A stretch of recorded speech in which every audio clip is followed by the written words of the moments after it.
उमेदवारी, कोण होणार आमदार? लवकरच महाराष्ट्रात विधानसभेच्या निवडणुका होऊ घातल्या आहेत. या दृष्टीने खानापूर मतदारसंघात जोरदार प्रचार यंत्रणा आतापासूनच गती घेत आहे. अजितदादांच्या विश्वासास पात्र ठरलेले वैभवदादा पाटील यांच्या कार्यकर्त्यांनी आतापासूनच रान तापवायला सुरुवात केली असून यंदा दादांना आमदार करण्याचा त्यांनी निर्धारच केला आहे.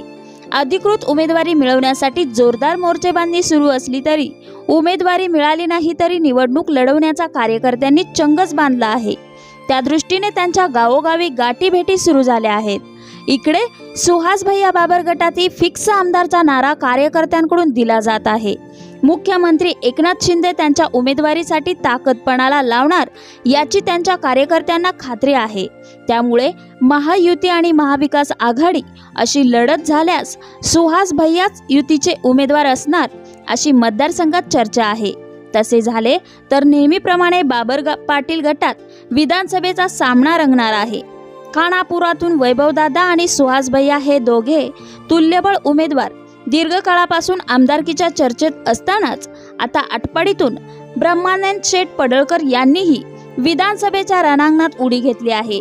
आटपाडी तालुक्यात त्यांचा चांगला संपर्क आहेच, आता खानापूर तालुक्यातही ते लोकसंपर्क वाढवू लागले आहेत. भारतीय जनता पक्षाकडून युतीची उमेदवारी मिळवण्यासाठी ते प्रयत्न करतील.